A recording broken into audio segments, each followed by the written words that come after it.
Eight का civics का chapter 1 का लास्ट पार्ट है। इसमें हम लोग डिस्कस कर चुके हैं कि किस तरह से कॉन्स्टिट्यूशन हमारे कंट्री में बहुत ज़रूरी है, रिटन कॉन्स्टिट्यूशन है।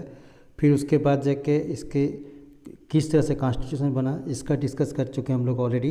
लेकिन यहाँ पर चलिए स्टार्ट करते हैं कि की features of the Indian constitutions, कि भारतीय जो संविधान है, कॉन्स्टिट्यूशंस है, उसका मुख्य विशेषताएं क्या चीज़ है।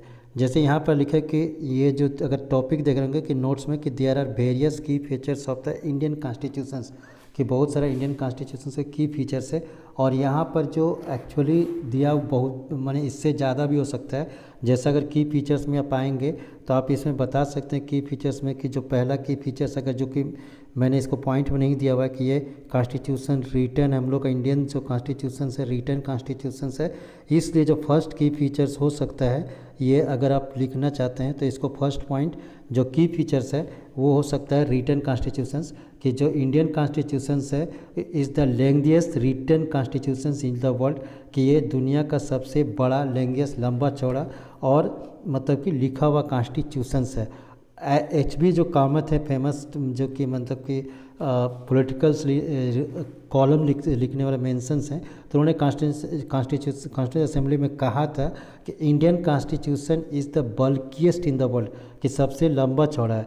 तो ये जो इसका फर्स्ट जो फीचर्स आप ये दे सकते हैं, इसलिए जब लंबा चौड़ा की बात होती है तो सेकंड फीचर्स आप ये दे सकते हैं कि रिजिड, कि इंडियन कॉन्स्टिट्यूशन इज रिजिड, कि ये माने बहुत मुश्किल से ये परिवर्तन हो सकता है। एज वेल एज अगर इसको दे सकते हैं, लेकिन इसको आप परिवर्तन अगर बहुत सारी जगह हम देख सकते हैं कि बहुत सारा अमेंडमेंट हुआ है, संशोधन हुआ है, तो उसको हम लोग फ्लेक्सिबल भी बोल सकते हैं। फ्लेक्सिबल की कुछ अगर लगा किसी को तो अगर पार्लियामेंट में बिल लाकर और उसमें 2/3 मेजोरिटी से वोटिंग पास करके लोकसभा में और उसका राज्यसभा में पास होने के बाद तब वो उसमें जो कॉन्स्टिट्यूशन लिखा हुआ उसमें चेंज हो सकता है, परिवर्तन हो सकता है। और परिवर्तन को हम लोग अमेंडमेंट कहते हैं, क्या अमेंडमेंट कहते हैं। तो ये इसलिए जो सेकंड जो फीचर्स है की फीचर्स है रिजिड, और इसको फ्लेक्सिबल भी लिख सकते हैं आप सेकंड पॉइंट।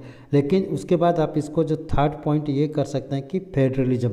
लेकिन फेडरलिज्म जो इसको नोट्स में फर्स्ट पॉइंट इसलिए लिखे हैं कि ये जो है one of the it is the key features of the Indian constitutions, कि ये मुख्य विशेषताएं हैं कि जो ये हमारा जो कॉन्स्टिट्यूशन है फेडरल है। फेडरलिज्म मतलब कि फर्स्ट हो सकता है कि ये सेंट्रल गवर्नमेंट है, सेंट्रल गवर्नमेंट होता है जिसको हम लोग यूनियन गवर्नमेंट भी कह सकते हैं, फिर स्टेट गवर्नमेंट होता है जिसको प्रोविंशियल भी कह सकते हैं, और लास्ट में जैसे ये शुरुआत जब कॉन्स्टिट्यूशन बन रहा था तो दो ही तरह का हम लोग के पास फेडरल गवर्नमेंट थी। एक थी यूनियन गवर्नमेंट केंद्र सरकार, और दूसरा की स्टेट गवर्नमेंट जो कि राज्य सरकार। लेकिन जैसे कि अमेंडमेंट जो एक 73rd अमेंडमेंट लाया गया, जो अमेंडमेंट में परिवर्तन किया कॉन्स्टिट्यूशन में, और उसमें थर्ड टायर को चुना गया, तीसरा टायर जो होता है जोड़ा गया, वो था पंचायती राज सिस्टम। तो पंचायती जो राज सिस्टम था उसको जो चौथा जोड़ा गया पंचायती राज सिस्टम्स को, तो पंचायती राज को। और ये तीनों जो है अगर ये तीनों का आप ध्यान देंगे तो यही तीनों जो है ये इम्पोर्टेंट है हम लोग के पास। पंचायती राज जो है फेडरलिज्म है। फेडरलिज्म मतलब कि 3 तरह का सरकार है, मतलब कि एक नहीं दो नहीं 3 तरह का टायर है से, और एक दूसरे की अपनी अपनी जो तीनों जो है इंडिपेंडेंट है, तीनों की अपनी अपनी जिम्मेवारी है। तो इन अगर देखें कि फेडरल फॉर्म में क्या होता है कि दोनों जो होते हैं स्वतंत्र होता है, they are well defined jurisdictions and each tier enjoys independent powers, कि उसका अलग फॉर्म्स होता है। अब इसके बाद जो नेक्स्ट जो आता है parliamentary form of the government, जो नेक्स्ट फीचर्स है कि हम लोग का जो सरकार है उसमें पार्लियामेंट्री फॉर्म है। पार्लियामेंट्री फॉर्म मतलब क्या कि इसमें जो होता है एडमिनिस्ट्रेशन होता है वो प्रेसिडेंट के नाम पर होता है। जो एडमिनिस्ट्रेशन अगर चलाया जाता है कोई भी चीज़ अगर आप देखेंगे तो लिखा होगा कि in the name of the president of India, कोई भी ऑर्डर होता है प्रेसिडेंट ऑफ इंडिया जो होता है, यानी जो भारत के राष्ट्रपति होते हैं वो किसी भी बिल पर साइन करते हैं, उनके पास सारा पावर होता है। लेकिन बट एक्चुअल पावर होता है, but the actual power remain with the prime minister. लेकिन जो इसका इंजॉय करता है, जो पावर जो चलाता है इंडिया में, कि सब में राष्ट्रपति के नाम पर कानून होता है, लेकिन उसको इंजॉय करता है, उसको पावरफुल यूज करता है, वह है प्राइम मिनिस्टर। और जब प्राइम मिनिस्टर होता है जो उसको हम लोग प्रधानमंत्री कहते हैं, जैसे हमारे देश के अभी जो राष्ट्रपति हैं वो नरेंद्र मोदी हैं, और उनके साथ मिनिस्टर हैं इसके, जो मिनिस्टर हैं, काउंसिल मिनिस्टर, 3 तरह का मिनिस्टर होता है, हम लोग आगे देखेंगे। तो जो काउंसिल मिनिस्टर हैं, काउंसिल ऑफ मिनिस्टर हैं, वो लोग पार्लियामेंट के प्रति उत्तरदायी होते हैं। Means they are answerable to the parliament, की पार्लियामेंट में उनको कोई भी अगर वो काम करेंगे तो उनको क्वेश्चंस और उनको जवाब देना होगा। इसलिए पार्लियामेंट्री फॉर्म कहा गया है, पार्लियामेंट्री फॉर्म ऑफ गवर्नमेंट, कि उनको पार्लियामेंट मैंने संसद के प्रति उनको जवाबदेह होगा, आंसरेबल होगा प्राइम मिनिस्टर और उसके मंत्रिमंडल को। उसके बाद देखिए जो नेक्स्ट पॉइंट दिया हुआ है वह है सेपरेशन ऑफ पावर, कि पावर को बांटा गया। सेपरेशन ऑफ पावर को अगर हम दूसरे लैंग्वेज में अगर लिखना होगा तो डिवीज़न ऑफ पावर भी बोल सकते हैं इसको, सेपरेशन ऑफ पावर का। तो यहाँ पर क्या है कि इसको जो द 3 ऑर्गन्स, इसको 3 ऑर्गन्स जो है, 3 organ according to the constitution there are 3 organ of the state, कि 3 ऑर्गन्स है। लेजिस्लेचर या लेजिस्लेटिव कहते हैं जिसको हम लोग कार्यपालिका करते हैं, जो कानून जो बनाएगा या चलाएगा, जैसे प्राइम मिनिस्टर हो गया और उसके काउंसिल्स ऑफ मिनिस्टर के साथ साथ जो मेंबर ऑफ पार्लियामेंट हो गया या एमएलए हो गया, जिसको हम लोग इसको व्यवस्थापिका कहते हैं, कार्यपालिका नहीं, इसको व्यवस्थापिका कहेंगे लेजिस्लेटिव को। तो वहाँ पर वो चलाते हैं। और एग्जीक्यूटिव को जो है ये कार्यपालिका है, यहाँ पर प्राइम मिनिस्टर उसके मिनिस्टर्स होते हैं। और लेजिस्लेचर्स में जैसे व्यवस्थापिका होता है, जैसे हम लोग में 2 सदन है, लोकसभा और राज्यसभा या लोकसभा। और जुडिशरी जिसको न्यायपालिका, अगर ये दोनों में कोई विवाद होगा या कोई कानून में अगर किसी तरह का ये माने विवाद हो गया, डिस्प्यूट होगा, तो उसको सॉल्व करने के लिए जुरिडिक्शंस हो गया, जुडिशरी हो गया। तो यहाँ पर इसको जगह नोट्स में देखेंगे कि legislative refers to our elected representative, जो चुन के जाता है पार्लियामेंट में। अगर केंद्र पार्लियामेंट हो गया, अगर स्टेट लेजिस्लेटिव हो गया या लेजिस्लेटिव असेंबली हो गया तो वहाँ एमएलए होगा, और पार्लियामेंट हो गया तो वहाँ मेंबर ऑफ पार्लियामेंट हो गए। और executive are group of people who are responsible the implement of law and running the government, कि प्राइम मिनिस्टर होंगे इसमें और उसके मिनिस्टर्स होंगे। फिर judiciary refer to the system of court in this country.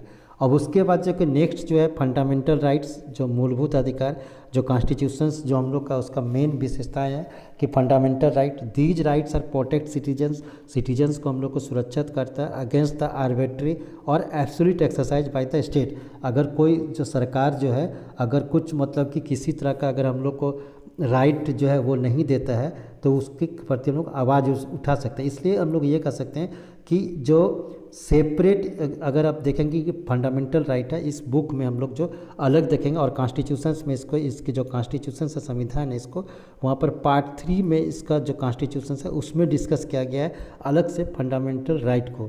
क्या क्या हम लोग का मूलभूत अधिकार है, तो राइट टू इक्वलिटी, कि हम लोग का समानता का अधिकार है, कि all persons are equal before the law, अगर कानून के अनुसार सारा जो पर्सन्स है वो इक्वल्स है। राइट टू फ्रीडम, स्वतंत्रता का अधिकार है, कि हम लोग कहीं भी कुछ भी बोल सकते हैं, कि right to the freedom of the speech and expression, विचार व्यक्त कर सकते हैं।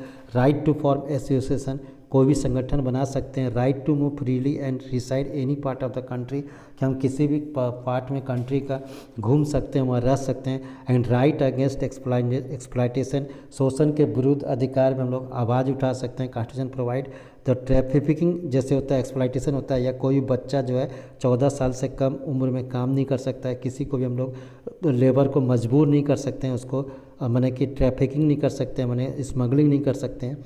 And cultural and educational right, कि सांस्कृतिक और ये शिक्षा का भी हम लोग का अधिकार है। तो इसमें जितने भी माइनॉरिटीज़ हैं जिनकी संख्या कम है, या रिलीजियस या लिंग्विस्टिक अलग अलग भाषा वाले होते हैं, तो उनका अपना एजुकेशन इंस्टीट्यूशन वो खो सकते हैं, बचा सकते हैं। और जो चौथा जो है, ये जो तीसरा जो दिया हुआ है कि right of the constitutional remedies, ये बहुत इंपॉर्टेंट है। कि right of the constitutional remedies में क्या है कि हम लोग जो है कि संविधान को अगर कुछ चेंज कर सकते हैं, जैसे this allow citizen to move the court if they believe to that their fundamental right है वायलेटेड बाय द स्टेट, कि अगर कोई भी गवर्नमेंट अगर उसका जो अधिकार नहीं दे रहा है तो उसको कॉन्स्टिट्यूशनल रेमेडी कोर्ट जा सकता है। और इसलिए फंडामेंटल राइट का इसको हम लोग आत्मा भी कहते हैं, सोल भी कहते हैं।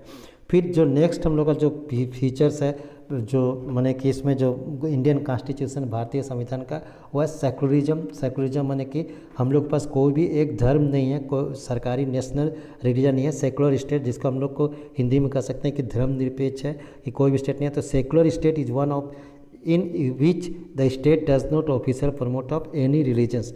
इसमें वर्कशीट दिया गया है, क्वेश्चंस वर्कशीट आपको यहाँ पर आंसर भी दे दिए हैं। तो आपको ये करना है कि यहाँ पर जो what you understand by monarchy, monarchy के मतलब क्या होता है, राजतंत्र, उसका आंसर दिया। नेपाल का जैसे चर्चा किए थे तो उसमें से क्वेश्चन दिया हुआ है। फिर who is the known as the father of Indian constitution, what is state, state का मतलब क्या होता है। फिर व्हाट डज फेडरल, ये फेडरलिज्म मीन्स, फेडरलिज्म क्या होता है, रेफर क्या होता है, फेडरल जैसा भी हम लोग पढ़ रहे थे। सेकुलर स्टेट का मतलब क्या होता है, डेमोक्रेसी जो है लोकतंत्र क्या होता है। फिर यूनिवर्सल एडल्ट फ्रेंचाइज, यूनिवर्सल मतलब क्या हो गया, सभी को, एडल्ट माने कि वयस्क, और फ्रेंच मतलब कि मताधिकार, वोट देने का राइट। तो इंडियन गवर्नमेंट में जो अगर इंडियन में देखेंगे तो ये 18 ईयर्स है, तो means the right to vote, vote देने का अधिकार should be given to all adult. अगर जैसे इंडियन में 18 ईयर्स है, विदाउट द डिस्क्रिमिनेशन, बिना भेदभाव का, बिना कास्ट या जाति का। How does Indian constitution safe guard the minorities of the countries की, जिसकी संख्या कम है। तो जैसे हम लोग अभी देखे फीचर्स में, या इसको अलग क्वेश्चन से पूछ सकते हैं। फिर इसका जो क्वेश्चन नंबर 10 है, इसका और करके भी दिया है कि राइट अगेंस्ट एक्सप्लॉयटेशंस के बारे में चर्चा है। तो इसमें हम लोग देखे, ऑलरेडी हम लोग चर्चा कर चुके हैं, तो इसका आप आंसर क्वेश्चन ये कर लेंगे। फिर what is the constitutional remedies, constitutional remedies जो फंडामेंटल। फिर right to freedom of religions, तो इसका सारा का आप जैसे पाउच करके आंसर्स भी देख लेंगे और सबको याद कर लेंगे। Right on the short note of the culture and educational right. फिर what did doctor Ambedkar state about the schedule caste, तो शेड्यूल कास्ट का नोट्स में नहीं दिया, लेकिन इसलिए इसका आंसर मैंने लिख दिया हुआ, तो पाउच करके इसको लिखेंगे। फिर directive principles of state policy की, जो राज्य के नीति निर्देशक तर्क की, एक स्टेट का क्या क्या पावर होता है, क्या क्या नीति होता है, उसके बारे में हम डिस्कस नहीं किए थे, इसलिए इसको डिस्कस यहाँ कर देते हैं कि जो सोशल और इकोनॉमिक रिफॉर्म है, कि सबको गाइडलाइन दिया हुआ है कि सरकार को क्या क्या काम करना है, क्या क्या कानून बनाता है, या क्या पॉलिसी ले आना है जिससे कि गरीबी जो है वो दूर हो। फिर define the term of the constitutions, constitutions का टर्म को डिफाइन करना है। फिर जो क्वेश्चंस नंबर अगर से, इसको भी आप पॉज करके इसको लिख लेंगे, और उसके बाद कि explain the right to freedoms की, स्वतंत्रता का अधिकार क्या है। फिर significance of right to freedom, what is the fundamental right of freedoms, इसका जो आंसर आप यहाँ तक लिखेंगे तो ये यहाँ तक ये लास्ट होता है, और इसकी ये अंतिम पार्ट था। फिर मिलते हैं जो अगला वीडियो में। Thank you.